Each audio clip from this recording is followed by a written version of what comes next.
Yo, what's good, everybody? JP checking in live, respectmyregion.com. We're back on another episode of the Respect My Region podcast. Today, we've got a special Nevada Cannabis Edition featuring Ben Halley of Honest Cannabis. These guys do some phenomenal work helping native tribes get established, going, the whole everything when it comes to getting the cannabis businesses rolling. And they do it nationwide. Ben, welcome to the show. How we doing? Good. Thank you for having me. I appreciate you joining today. It's been really interesting to me learning more about what you guys do over the last couple of weeks as I prepped for this interview. You've got yourself there, COO, John, CEO, Jeff is on the squad. These two wonderful women, Chris and I believe Leda. Um, and I was reading about what you guys do, and then obviously we spoke a little bit online about what exactly that is. And of course, I read the website, right, and it says our deeply rooted involvement in the current success of the cannabis industry allows us to move ahead of trends, keeping our clients competitive and profitable in the rapidly expanding marketplace. You guys working in the indigenous groups. Why this focus, Ben? Where did this come from? Because there's a lot of consultants, there's a lot of people that help that are plugged in and tapped in the space. But why this decision to help indigenous groups start improving what they're doing in the world of cannabis? I don't know if there was a direct need or desire to help specifically, right? Tribes via their opportunity and their sovereignty have the ability to step into cannabis. Mm-hmm. And as someone who I came to cannabis from food and beverage without ever having really worked in regulated cannabis. My business partner did. A lot of time and exposure through his background as a CEO, CFO, a lot of hands-on financial window, right? My first opportunity to work in cannabis on a commercial level was with a tribe. Cool. Right. So, my exposure to it as a commercial enterprise, a legal one, was with a tribe. Yeah, would be that's where we got the experience for all this. Right. So to walk that back to, that experience transacts and it expires. And I have this new education now and understanding sovereignty and how that works. I go to look at the regulated industry, and the regulated industry I'm sorry, one second. Folks, we've got a little cameo here. Ben is playing triple duty here. He's running businesses. He's taking care of some family. It's important that he wears multiple hats. We got to do what we got to do. Apologies for that. No, we're good, dude. People understand this is real life. We got it. Absolutely. So we had this opportunity to, I had an opportunity to go into the recreational industry and work with Hardin in Las Vegas. Right? Okay. With the team there and some great exposure to, fast moving brand, someone that, was looking to be a brand and, really like money spent in the right places, tremendous opportunity. But what they had to do to be successful versus what a tribe had to do to tax load really had me look at, where I invest my energy. Like tribes had this unique opportunity to persevere and advocate and create some unique opportunity. My background in food and beverage, I worked in Indian country quite a bit. Right. So a lot of hotel, casino work, Canada, North America, multiple states. Mm-hmm. It's not a space I'm widely unfamiliar with, how things work, how the government works, how a council transacts, what an economic enterprise is versus the tribe. Right. Wow. All those things together. So looking at that now, you have, well, I'll just be honest with you. If you take in $1 and I take in $1 and I can control how much is taxed and you can't, there is an opportunity there. Now, a tribe shouldn't be recused to only investing in businesses that they can create leverage in, right? Like you don't want to be in our tax-free opportunity. Like tribes have more to offer than that. And the truth is, cannabis presents a really unique opportunity for tribes who say cultivate. So members of the Hoopa reservation that you see, Bad Indian, Sunny Mountain, Class 5, Quail Run Farms. Those are all individual tribal member owned farms in Humboldt County that like the tribal member is the cultivator, is the proprietor. It's the best weed you can get from like a story standpoint. They're all growing great Humboldt, like time honored genetics that they've established in Humboldt County. And that product it's got story, it's got integrity. I mean, you're a brand person, you're a storyteller. Regulated cannabis has been looking for a story to tell. And every time someone gets busted telling a fake story, we crucify them. Absolutely. Enter the chat native cannabis. It's not an ancestral medicine for all tribes, right? It's, it's not So, Yeah, well, we can't just stereotype all indigenous groups as being the same. There's different cultures based on different realities from but the region to truth is, region, area to area. as a group who has a background in plant medicine, culturally, the idea of them producing a product on their land with their hands and selling it outwards, like that's got some fucking meat on it, right? Absolutely.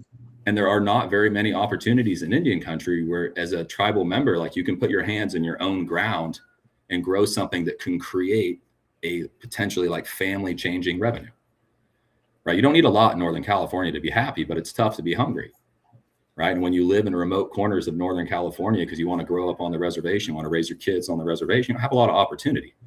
So that's not everywhere, but say cannabis for Northern California, there's a lot of tribal members that have an opportunity to like potentially step out of the black market into the white market, can now talk about what they do. What does your dad do? My dad's a commercial cannabis farmer for the tribe. Oh, cool. It's like, yeah, he's got a tribal life. You know, it like changes the dynamic, right? So that, you know, there is some more meaning in it for me as someone who does the work. But then just candidly as like a place to put energy and time, like one has the opportunity to be the industry that the industry wants. And the other one is relegated to being driven by attorneys and rule makers that are trying to do the best they can given the situation they're in. Don't hold any state 100%. right? 100%. So if we look at this, tribes are able to look at what states are doing and measure the best of it, take the best of it. And then they take their tribal gaming regulation background, which is super solid, right? That's not passive, that's active regulation. That screens on all the time. My regulators are in my business every single day. Right. Right. Like we run it like a casino. Money in, money out, people in, people out, product in, product out, all that tight. Self-regulation. Activities, community. Constant. And so what you end up developing for some tribes is individual opportunity, like you see in Hoopa with those farms I mentioned, or like the Prairie Island Indian community has a family investment, community investment. And they have this big, beautiful vertical enterprise where they cultivate, they process, they extract, they sell. And it's cool. It employs locals, it employs tribal members. I mean, there's a lot of benefit that everyone wanted to see from recreational cannabis. And the truth Absolutely. is, like the impact that some of these cannabis enterprises create, you know, on reservation is, you know, it's measurable to what people wanted to see, you know, via social equity. So I could kind of go on about it for a long time. There's a situation there where cannabis is being, you know, for every state that we feel like messes it up, there's a tribe learning a lesson from it, better curtailing the way they choose to do things. We transact with each other in a way which is relatively uncommon, right? Schedule 1 to Schedule 1 between two independent sovereigns with independent regulations but mutual licensing. That's kind of rad. Now, Ben, we've had I know I've had a Little Beach Harvest in New York on the Shinnecock tribe up there in Long Island. He was able to be on the show and give me a lot of game. Big shout out to their team, Jay. Just give me a lot of game about the different rules and laws that they have to go through, some of the similarities, and obviously highlighting their models for success.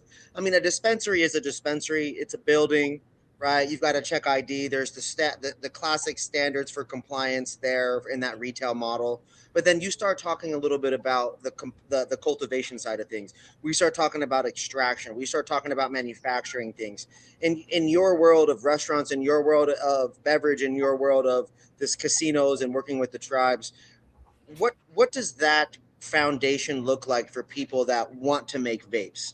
For that home grower in that tribal area in that region who wants to get involved with you guys, how do they start being proactive to be compliant, to maybe be a partner of you guys? Is it building something out themselves? Is it the right equipment already? Is it coming with you guys with a plan? What does that physically look like potentially?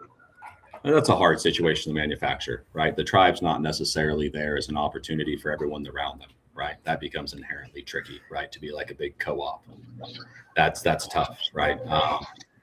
You know, individualized economy, like I mentioned in Hoopa, being recused to individuals, those are members of the tribe. They live on reservation, right? So the licensing and way it works, it allows them to cultivate on reservation. As far as like local collaboration, white label opportunity, each tribe has a different opportunity to potentially do that and or want to. And I tell you all that to build up to, like, Minnesota is really the catalyst for where we will see the first time non-native cannabis and native cannabis collaborating. Wow. Due to the compact and due to like a handful of things, like very tastefully put together, that really honor opportunity on both sides. And they allow the tribal industry in Minnesota and the recreational industry in Minnesota to really like run in parallel to each other without tripping each other up, right? They can participate with each other. We all have metric. We all have 6 panel tests. You know, there's really a lot of commonality in process. But yeah, to have someone come inside, a local producer who like wants to get on the shelf, once again, that's different, right? Tribe to tribe. There we go. The one of the key things that is really interesting to me about Nevada is just how spread out it is. It's like super concentrated to like Las Vegas. Then you've got Reno, and then you've got just a ton of space all over the place. So one thing that I have questions about in that area is like how many different tribal areas or tribal lands or indigenous areas are there across Nevada, and do they work together? Is there currently a system in that way, or can you elaborate on some of that? Yeah, I would say maybe the best example of tribal cannabis and its opportunity is here in Las Vegas. And that's the Las Vegas Valley Paiute tribe and Nuwu. So Nuwu is, you know, the tribe has a dispensary north of town on the reservation up by the golf course. And then they have one on the land that's on Main Street North on the other side of, say, Circle. You look at the back end of it. If you've been to MJBizCon, you've been to Nuwu, right? So Nevada tribes have a compact. And that compact is an agreement between state of Nevada, the tribes of Nevada, on how they will transact in cannabis. So there's Washington has a compact, Nevada has a compact. And then I'm familiar with the Washington one. I just, obviously with all the states technically being a little different or drastically different. Washington went first. Nevada was the second state compact with tribes. Mm-hmm. So I could go on for an hour about what it does and doesn't do, but at base level, what it does do, you will see state market products on sale at the tribe. Tax is collected. How it's remitted is the tribe's discretion. So it keeps everyone fair and equal on sales, right? So they can't undercut, right? Because the theory being, if you were to position a dispensary that say was 30% cheaper than everybody else in proximity to those, difficult, right? Like Fort Independence, Oak Creek, they do a tremendous job with that. You know, they're on Highway 395 between Mammoth and LA. So they have tax-free cannabis. It's really smart, right? You leave LA, you're overtaxed, you get on the highway, you're almost to Mammoth, and there's a giant billboard that says tax-free weed. And you're like, I ain't got time to stop. Hell yeah. So certain tribes use it as an advantage when you're remotely located. But, a compact addresses, the capacity to have effect on rural tribes, and then, tribes that are maybe closer to an urban base. So wouldn't that be crazy, Ben, if we were driving around and there was tax-free beer or tax-free shoes or tax-free was the billboards we were seeing on a Walmart or something? Wouldn't that be insane? Well, that's the curiosity of tribal cannabis, is your ability to equip your cannabis enterprise with the tools it best needs for it to be successful. So if you're a tribe, but you have a great location and a great dispensary, you potentially increase the volume that you sell. Within reason, maybe 2 ounces, maybe 3 ounces, maybe you run a banger of a deal on it.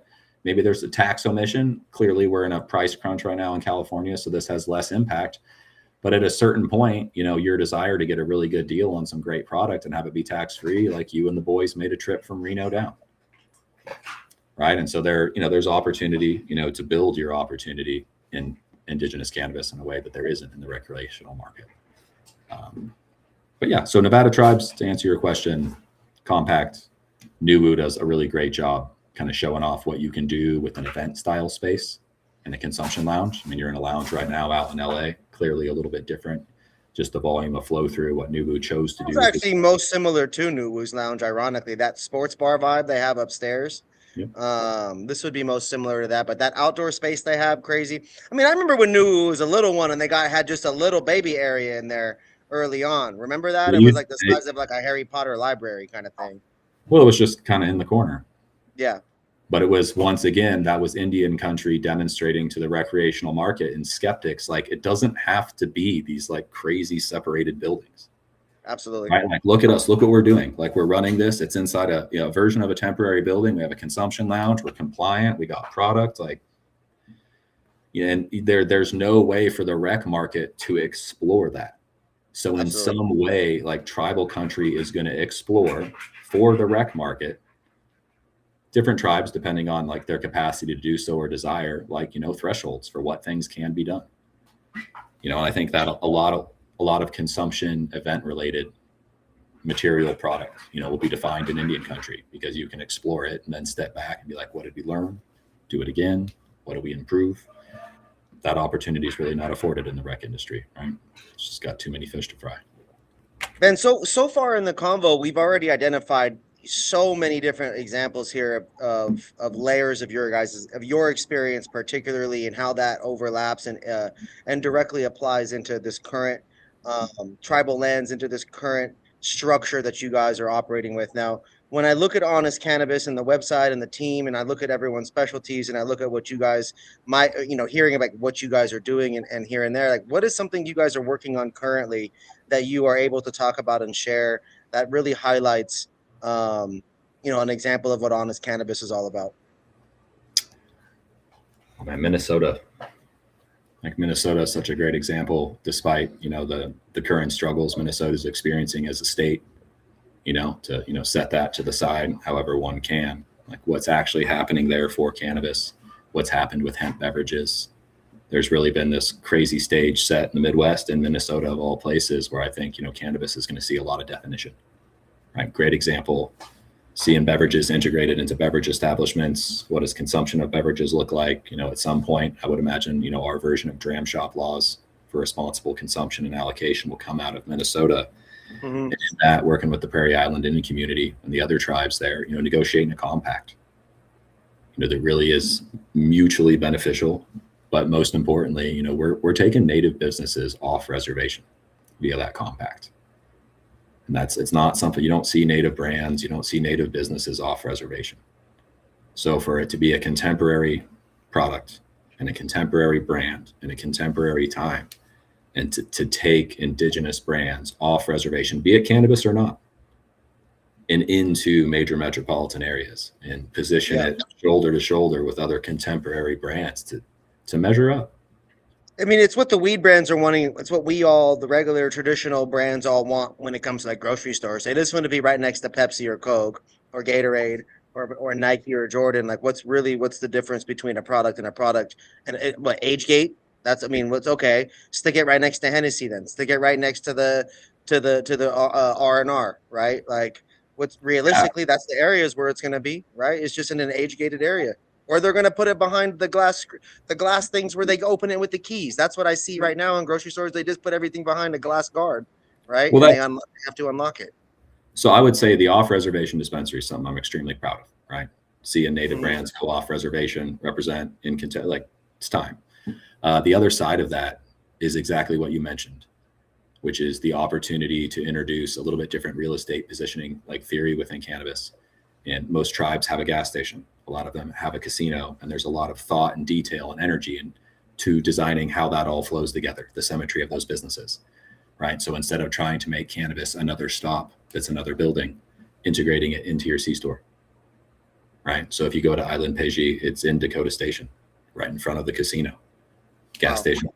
And then it's a separate business, it's a dispensary, but it's convenience, right? Like, you're busy, you got kids, you're running around. It's like, there's a lot of things, day to day, I think we are busier than we've ever been, right? So location and price point are really important, quality of the experience inside the shop. Those are all major factors for like why a dispensary, which is just a dispensary, gets by. But the more convenient you can make the experience, we all know that's an advantage. And, a lot of the industry is recused to being in the corner of whatever neglected part of town we've decided we can put cannabis, where a tribe can make a conscious decision to responsibly place it wherever they want. Be like, what would be great? We're going to close that little fried chicken place we got next to the gas station, and we're going to put a banger of a little dispensary inside there. Cute little shop. We'll sell a bunch of merchandise. We'll sell a bunch of clothing. It'll soften up the gas station. It'll fill out that space. And all of a sudden, the feedback isn't about the cannabis. Like, man, well, that's fucking convenient, man. It really, really is. And then the people list the reason why, and everyone's got a different reason why the combination of car wash, coffee, pizza, cannabis, gas station, scratchers is, It's because convenience and people are already out. They're already trying to achieve their rest of their errands and all these different things. And it's like, bam, bam, bam. Oh, you're telling me I can go from my car to 3 different places in the same parking spot potentially? Like, okay, we about to go. You know what I mean? Like, well, that's a strategy that tribes get to deploy everywhere. Like Enterprise Rancheria, their brand is Yo Aura. They have the Hard Rock outside in Sacramento, right? They put a great little dispensary right behind their gas station, right in the parking lot. Once again, very, very convenient. Same thing. They have a tobacco shop. They have a gas station. They have the small retail. A lot of people just make that trilogy stop, right? Ben, if someone were to meet you just out and about, you're driving those tires through other tribal lands and areas, and you don't know those people who are making moves yet, but you pull over to a gas station, you go inside, you talk to somebody. That gas station owner happens to own a casino and all this other stuff going on in the tribe. He just was working and covering his shift because he's OG and has to, cover his ass, right, for his business. So you guys get to talking, and he goes, Ben, what do you do? It sounds like you know a lot about this. What is your response when you say that to that question of what you do and what Honest Cannabis does? I think what Honest Cannabis has changed, right? And I struggle sometimes to answer the question that you're asking me at this point. Traditionally, we have said we're a cannabis enterprise consultant, but I would say at this point now we do economic development in Indian country, right? So it's cannabis is certainly the nature of the investment, but viewing it as an investment is what's necessary to be successful, right? Yeah. It's the tribe's money. They expect $1 back, right? This isn't what have been some of the major hurdles that are usually presented and are commonalities between tribes and their resistance against cannabis? What are we consistently hearing pushback wise? Well, as far as wanting to engage in cannabis as an investment, wanting to engage or not to engage. Well, I think that the first truth is cannabis isn't an investment for everybody, right? There are several things that have to exist for it to be sensible, right? Putting a dispensary somewhere that doesn't need a dispensary doesn't make a good business decision, right? I mean, and that's if you don't have water, if you don't have land mass, cultivation doesn't make sense. California is a very tricky place to be competitive in cultivation right now with price point. I think each tribe has its own opinion about cannabis, right? And the same stigma that we deal with in the recreational market with the general public, the tribe's the general public. They're not some specific special group of people that doesn't see what's going on in the world, right? They're all aware of cannabis. They know it's in the state of California. They know what's going on. And then depending on your relationship to it, you might feel a certain way about it. I'm the only one of my siblings without a cannabis related felony, Joey. Like, I could feel a certain way about it. You know what I mean? My mom could feel a certain way about cannabis. There's a truth in that, right? So people come to the table and they're like, hey, this has had a negative or a positive impact. Most people want to understand. Their curiosity is like, does the investment yield results? Because we see on the state side, it doesn't yield results. So when you ask, like, what's the biggest reason that people don't want to do it? It's because everyone in Indian country can turn on the same TV you can, and they do. And hear the bad news about it. You do, and they're like, it is not going well in Colorado or California. Please tell me how it's going to go well here. And that is an excellent question to ask. And sometimes you can defend it, sometimes you can't. Right? It's my job to make sure, I'm in the business of making sure your business makes money and still makes money when I'm gone. I tell far more people that it's not an opportunity for you than people I work with. Yeah. Far more, right? And that's just the truth. So biggest thing we run up against. I'm glad I'm not the only one. Yeah. Biggest thing we run up against is the tribe measuring the success of their investment against the failure of the rec market. And depending on what state you're in, there's different opportunities, right? But it's a real healthy question. And, can you defend it? Super interesting to think that if it works for them, it'll work for me. If it doesn't work, it probably won't. Or why would it work for me? Right? Kind of general pushback. Or are you able to responsibly shape your cannabis enterprise to meet what the rec industry is not meeting? Right? Sometimes there's opportunity, right? Like real opportunity to just be something that the rec industry can't. Yeah. And if that's, again, I say responsible because that's the ultimate decision, right? Like, is it responsible? Like, every tribe's going to ask itself that. Is it responsible? Is that responsible investment for us? Fiscally, culturally, responsibility is going to be at the base of all that. So yeah, And you've worked with groups in Nevada. You got a project going in Minnesota. You obviously, I saw you perk up when I mentioned the New York. I'm passionate about this. I grew up in Washington, man. I grew up in Indiana. I grew up in Texas. I'm not stupid about the history of our country. And when you live in Washington, it's Chief Seattle is who that was. right. Like every single town is named after something from the indigenous world. Right. And I grew up loving it and appreciating all of it, and artistically buying things and having friends with those tattoos all over their body, and right. just appreciating things from a different level because that's ingrained up in the culture up there. If you're truly a local or like work to become one, like you learn about it, you know about it. It's part of the Pacific Northwest. What are some areas right now across the country, regionally, where people are the tribes, the things are being considered, or where's the growth areas at? Midwest. Interesting. Right. Like Michigan tribe's been long at this, right? There's a bunch of, but they are caught as California tribes are slowly being caught in the failure of the rec market. So like in Oklahoma maybe as well, or Missouri? Yeah, same. Missouri doesn't have the same, right? Like not every state has tribes. Right. So, recognition, I mean, there's a bunch of things to play into that, but the Midwest, right? So what Minnesota has done, Joey, and what Wisconsin could do, right? Or two very interesting states. Texas is a real curiosity. Yeah. Low tribal count, high volume people, curious politics. I mean, the joke, we all love to crack jokes about Idaho because it's such a curmudgeonous state about cannabis, but it does have tribes. And then, I mean, it's, tough state. But yeah, I would say right now, the Midwest, there's a lot of, there's great people in Indian country all over. There's great stuff happening in New York. There's great stuff happening in California, Montana, Minnesota, the Dakotas. I mean, really, Indian country is growing cannabis. North Carolina, and it's presenting this, it's got people interested. It's a new industry. It's contemporary. We're trading amongst tribes without government or state inference or a hand. But Indiana, I know there were tribes in Indiana. But whether or not they are federally recognized, right? That's so there were tribes, right? Just like Illinois had tribes. Illinois just recognized and gave back land to Prairie Band Potawatomi, right? So slowly, you could have a tribe like Mississippi, Choctaw. There's only a single tribe inside the state. They could certainly decide to get into cannabis and be an absolute wrecking ball in a medical state by, say, offering rec. And that's one of those opportunities where you could just be like, hey, like that's not a crazy embellishment of what the state's doing. And that's an opportunity a tribe could take to leverage their sovereignty and their unique opportunity of being the only registered tribe in that state to get into cannabis. So, I mean, across the state or across the states, there's certain places don't have opportunity, right? Just hard to be a cannabis cultivator in the, remote corner of somewhere with no water, right?